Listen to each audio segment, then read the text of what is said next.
Hey everybody, it's Emily at ARG Schooling, and today I want to talk about one of my favorite authors, Joe Hill.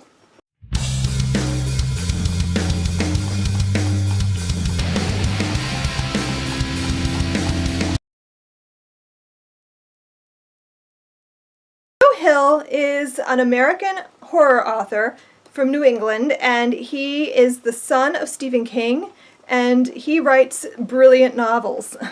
I kind of want to just talk about what books I own or have read that he's written and which books I think you should start with and why you should read his books. So let's just get right into it. The first book I want to talk about is Horns. This was my gateway into Joe Hill's work, and I loved it. It is such a weird story, and it's so bizarre the way he builds this strange tale about Ig and his dead girlfriend. It's a weird murder mystery, and at the beginning you really don't quite understand what's happening. You really don't like any of the characters. They're all sort of just really messed up people. At the beginning of the story you meet Ig, who has been accused of murdering his girlfriend, and it's been a year and nobody has been able to solve this murder. They don't really think he did it anymore, or they can't prove that he did it. There's no proof. And so it's been a year and everyone in town kind of hates Ig because they believe he did it. And Ig wakes up one morning with these strange horns, and they give him this power over people that he can make them do their darkest, most awful things that they think of. It's very strange, and he has this power, and he uses it to kind of figure out who did kill Marin and what happened to her.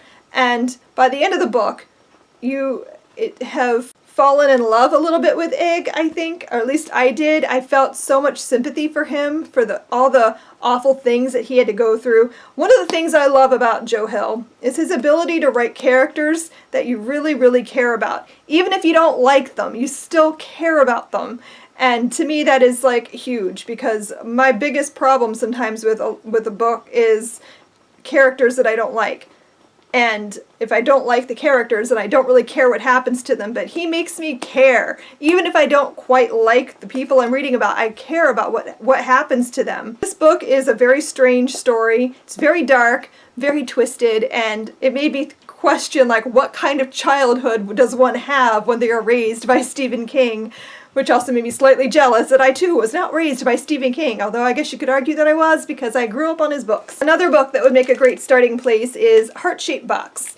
This is another of his books that was just so different and interesting. I love that his spin he takes on things. This is a typical haunted, not house, but a haunted story where this man is like an old rock star, and he collects occult things.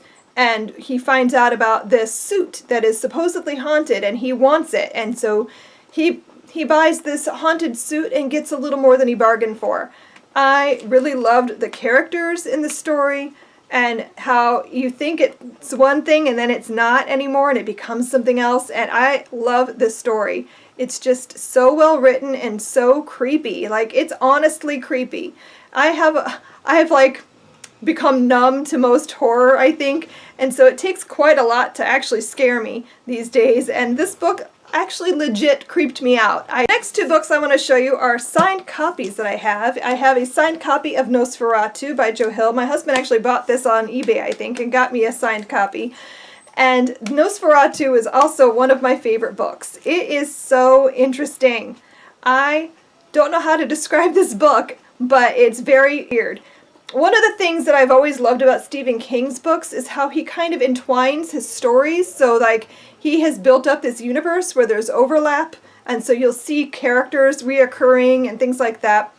Well, Joe Hill has kind of done the same thing in his books. And so you start to see that in Nosferatu. And this book is about this man named Charlie Manx who drives this beat up car, and the license plate is Nosferatu. And Charlie Manx is very old, but he doesn't age anymore because he has this power to travel through universes sort of on this weird highway, and he kidnaps children and takes them to Christmas Land. which sounds like a nice place to go, except it's really not. And one of his victims that he attempted to take was Vic. And Vic also has its ability to travel through universes. She has a bicycle that she can ride as a child. When she rides her bike, she can cross this bridge, and this bridge will take her to whatever she's looking for. So, for example, her mother misplaced her favorite earrings, I think, and can't find them anywhere. And Vic uses her bike to cross the bridge and find the earrings. And she is able to find the missing jewelry very easily with her bike. And she's able to do this quite frequently in her childhood. And one time, she gets kidnapped by Charlie Manx. And luckily, she kept her bike with her somehow. And she's able to cross back across the bridge and get home. So she's the only child who's ever escaped him. And now, as an adult, she has a child. And Charlie Manx wants revenge, and he comes and takes her son, and she has to get him back. I love how the story builds. I love that you get a lot of backstory on Vic and what her life has been like, and her being a single mother and dealing with that on top of losing her child and having to rescue him.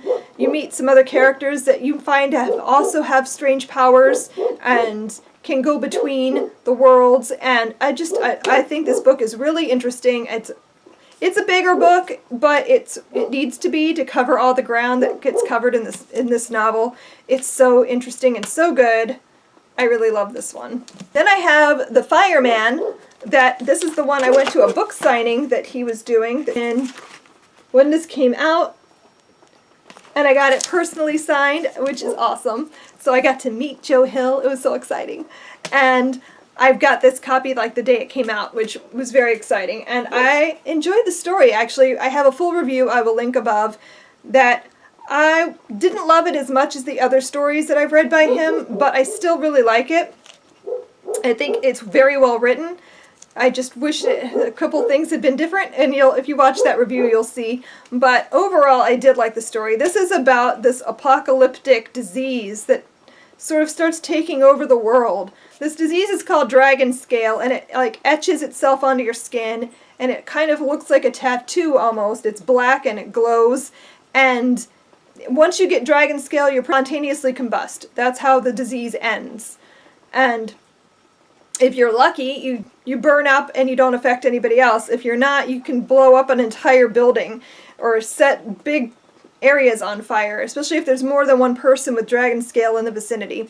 So this story is all about what happens to the world during this plague and how the characters deal with it and how they learn to control it.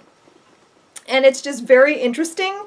And I really love the setup of this disease and how it works. And, he really thought it through and he, learned about how a fungal spore would work and how it would affect people. And I just thought it sounded very plausible. Finally, I want to talk about his graphic novel series, Lock and Key. I've only read the first 2. I own all 6. I'm going to try to get to the rest of them in the next month or 2 because I'm dying to know what happens. This is a graphic novel series, and it's beautifully illustrated. Full color illustrations.